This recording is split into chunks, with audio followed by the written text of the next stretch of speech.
Sabah jalin kerjasama dengan Huawei Technologies untuk percepat inisiatif digital. Laporannya langsung bersama Rita Aloysius Malik di Kota Kinabalu. Silakan Rita. Baik Sahih, Kerajaan Negeri menandatangani Memorandum Persefahaman MOU dengan Huawei Technologies Malaysia Sdn Bhd untuk mempercepatkan inisiatif transformasi digital negeri.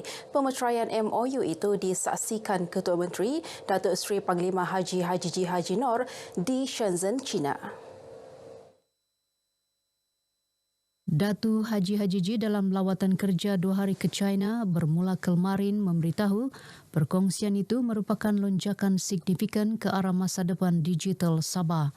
Jelasnya menerusi MOU itu, Huawei Technologies akan menyediakan khidmat perundingan dan nasihat dalam bidang pertanian, pembuatan pintar di bawah industri 4.0, pelancongan, perancangan bandar pintar, e-dagang, infrastruktur digital, ketersambungan inklusif dan kerajaan digital. Sementara itu, Ketua Pegawai Eksekutif Huawei Technologies Simon Sun berkata, ketika Sabah meneruskan visinya untuk ekonomi digital yang berkembang maju, syarikat itu bersedia untuk menyokong pembinaan negeri pintar, inovatif secara digital dan mampan. Ketua Pengarah Perkhidmatan Awam Sabah, Datuk Zainuddin Aman, menandatangani MOU itu bagi pihak kerajaan negeri, manakala Simon mewakili Huawei Technologies. Sementara itu, Datuk Haji mempelawa pelabur Cina untuk meneroka sekaligus membangunkan sektor pemprosesan makanan di Sabah menerusi konsep ekonomi biru.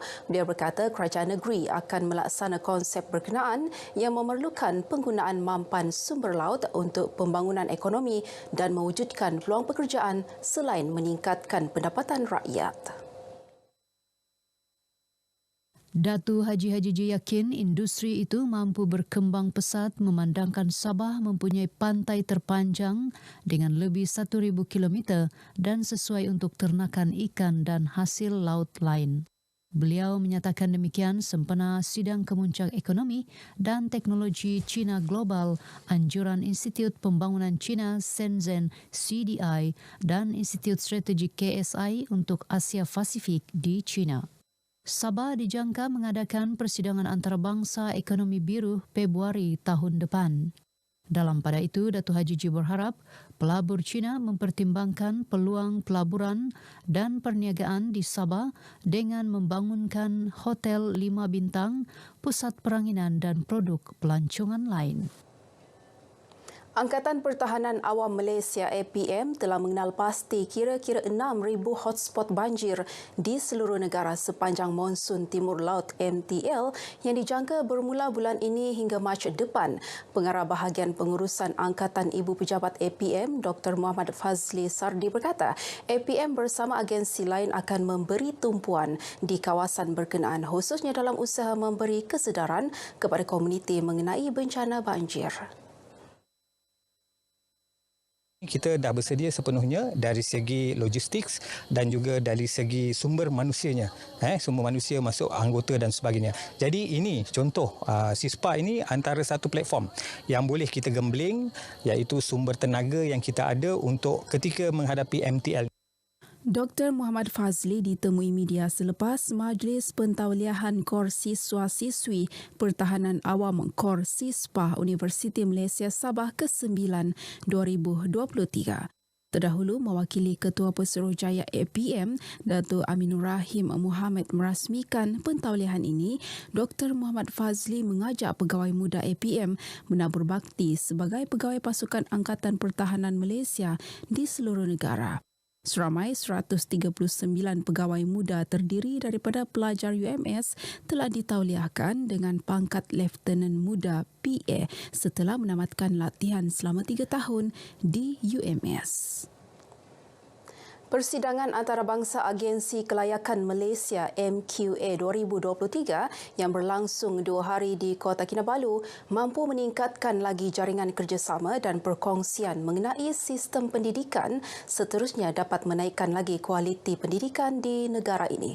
Persidangan 2 hari itu disertai hampir 350 orang peserta terdiri daripada pakar jaminan kualiti, pembuat dasar, ahli akademik, pegawai bahagian jaminan kualiti institusi pendidikan tinggi IPT.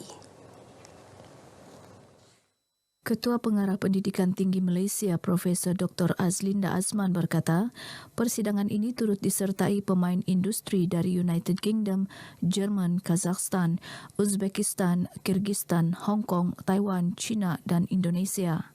Dapat meningkatkan lagi pemahaman mereka yang hadir ini tentang kepentingan kaedah pengajaran teaching and learning yang terkini dan juga berkongsi kepakaran dan juga segala bentuk kaedah untuk meningkatkan lagi corak pendidikan ataupun ekosistem pendidikan tinggi di negara kita.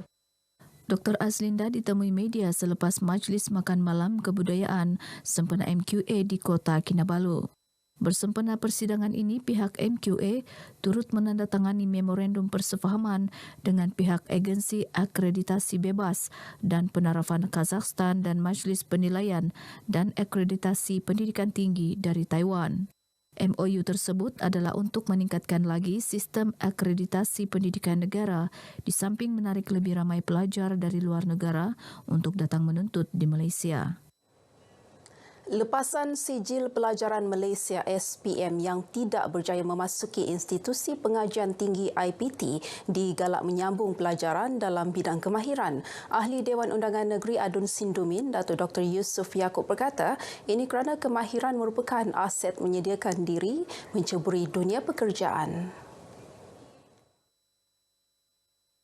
Datuk Dr. Yusof berkata pembangunan pesat negara dalam kemajuan sektor industri dalam era menuju negara maju memerlukan ramai tenaga kerja mahir. Kita ada berbagai program di bawah kerajaan negeri dan juga kerajaan persekutuan untuk membiayai pendidikan mereka. Jadi alasan miskin, tidak ada dana bukan lagi alasan. Kita ada berbagai-bagai sumber dana untuk membiayai pendidikan anak-anak ini. Datuk Dr. Yusof ditemui pemberita selepas menyempurnakan Majlis Penyerahan Sumbangan Pelajar Institut Pengajian Tinggi tahun 2023 dan dana pengurusan PIBG di Sipitang. Sementara itu, dalam majlis berasingan, Datuk Dr. Yusof merasmikan program penerapan pembuangan sisa secara lestari bersama pelajar sekolah menengah di Sipitang. Program anjuran Petronas Chemicals Group Berhad ini berjaya mengumpul sehingga 10 tan plastik.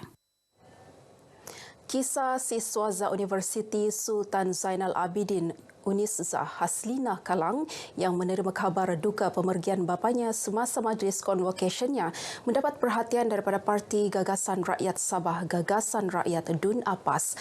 Ketua Wanita Gagasan Rakyat Dun Apas Maimunah Mahmud mewakili ketua bahagiannya Datuk Nizam Abu Bakar Titingan menyantuni keluarga Haslina di kediaman mereka di PPR Taman Sri Bukit Tawau, seterusnya menyampaikan sumbangan kepada keluarga berkenaan.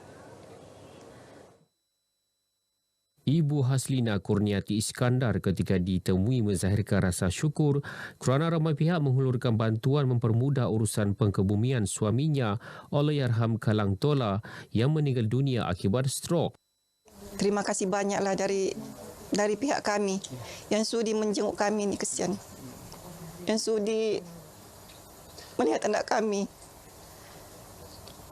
Terima kasih banyak. Bagi Haslina, amanah terakhir Allahyarham bapanya untuk menjadi anak yang berjaya dan menjaga nenek, ibu dan 4 beradiknya yang lain akan digalas dengan sebaik mungkin.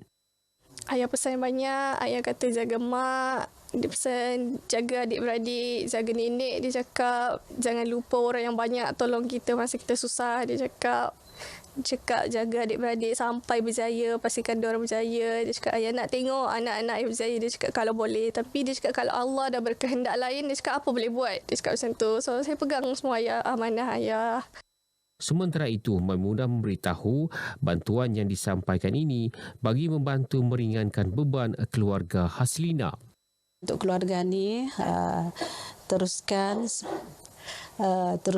cita-cita, jaga ibu dan teruskan amanah ayah.